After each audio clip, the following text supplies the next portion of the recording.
అందరికీ నమస్కారం. ఇది ఒక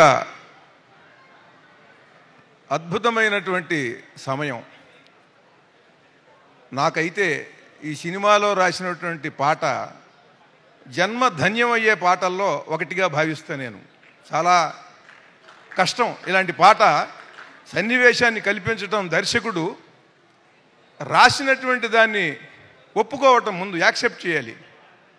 ఇలాంటి సినిమాలో పగడాలమ్మ తల్లి జాతరలో ఇటువంటి లిటరేచర్తో పాట రాసి ఆ మ్యూజిక్ చేసినటువంటి ఆ మ్యూజిక్ డైరెక్టర్, మీరందరూ మా ప్రొడక్షన్లో మా డబ్బుతో ఏమిటి ఎక్స్పెరిమెంట్స్ అనకుండా దిల్ రాజు గారు పరమాద్భుతమైనటువంటి పాట ముందుకెళ్ళండి అని ఆయన కూడా ఇటువంటి పాటకి ఈ సన్నివేశ కల్పనకి ఆయన కూడా ఆనందించటం ఇది చాలా గొప్ప విషయం. ఈ పాట రాస్తున్నప్పుడు డైరెక్టర్ గారితో కలిసి మాట్లాడుతుంటే వేణు శ్రీరామ్ గారు, ఆయన చాలా ప్రతిభావంతుడు మాత్రమే కాదు, గొప్ప సంస్కారవంతుడు. సంస్కారం లేకుండా గొప్ప గొప్ప పాటలు రావు. దిల్ రాజు గారు ఎన్నో ఇంటర్వ్యూలు చెప్తున్నారు, చూస్తుంటే చాలా ఇన్స్పైరింగ్గా ఉన్నాయి వింటుంటే. ఆయన చిత్ర పరిశ్రమకి ఒక సంచరిస్తున్న విజయ పతాకంలా ఉంటాడు నాకు. అది దాని వెనకాల చేసేటువంటి కృషి, ప్రతిక్షణము ఆయన పడేటువంటి తపన సినిమా కోసం ఏమిటనేది ఈ పాట రాస్తున్నప్పుడు ఆ యూనిట్ని చూస్తుంటేనే అది నాకు స్పష్టంగా తెలిసింది. ఈ సినిమాలో అద్భుతమైనటువంటి ఒక సన్నివేశాన్ని నేను చూశాను ఎడిటింగ్ రూమ్లో. చాలా ఆశ్చర్యకరంగా ఉన్నది ఆ ఫైట్. అది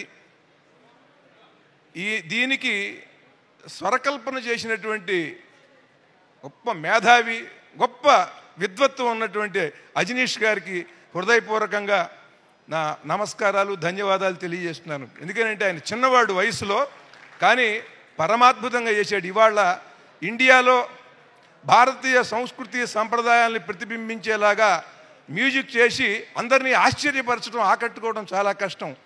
దిల్ రాజు గారు చెప్తున్నారు, ఒకప్పుడు ఉదయం ఆటకి టిక్కెట్లు అందటం ఎలా అని ఆలోచించి తపన పడేటువంటి ప్రేక్షకుడికి ఇవాళ ప్రేక్షకుడిని ఉదయం ఆటకి రప్పించడం ఎట్లా అని నిర్మాతలు ఆలోచించే స్థితికి వచ్చింది.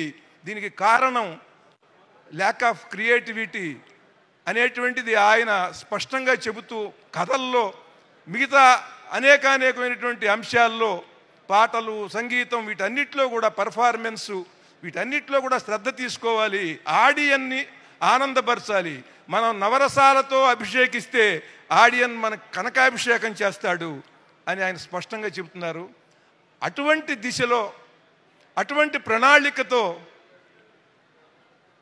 వ్యయప్రయాసలకి ఓర్చి ఈ రోజుల్లో ఇంతమంది హీరోయిన్స్, ఇంతమంది లేడీ ఆర్టిస్టులతో దాదాపు 70-75 రోజులు అడవుల్లో ఉండి ఇవాళ చేయటం అనేది వాళ్ళందరి అకుంఠిత దీక్షకి ఇది నిదర్శనం.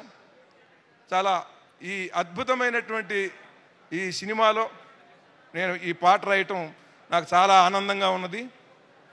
ఈ సినిమాలోకి వస్తున్నటువంటి హీరోయిన్లు వర్ష, సప్తమి, వాళ్ళు కూడా ఇంకా సినిమాలు చేయాలి. లయ గారు తెలుగులోనే బాగా బిజీగా ఉండిపోవాలి, అమెరికా వెళ్లకుండా. అందరికీ నా హృదయపూర్వకమైనటువంటి శుభాకాంక్షలు. ముఖ్యంగా వేణు శ్రీరామ్ గారు ఈ సినిమా తర్వాత pan India director, pan India సినిమాలనే వినబడుతున్నాయి. మనం అటువంటి పాన్ ఇండియా సినిమాని ఆయన డైరెక్ట్ చేయాలి అని హృదయపూర్వకంగా కోరుకుంటున్నాను. అందరికీ ఈ సినిమా ఆనందాన్ని ఇస్తుంది. మనం ఏదైనా పని చేస్తున్నప్పుడు వర్షం కురిస్తే శుభం అనుకుంటాం, చక్కగా వర్షం కురుస్తోంది. ఇలాగే కనక వర్షం కూడా కురియాలి ఈ సినిమాకి అని కోరుకుంటున్నాను. విజయోస్తు. Thank you sir, thank you so much. మీరు ఇవాళ ఈ కార్యక్రమానికి రావడం మాకు చాలా సంతోషాన్ని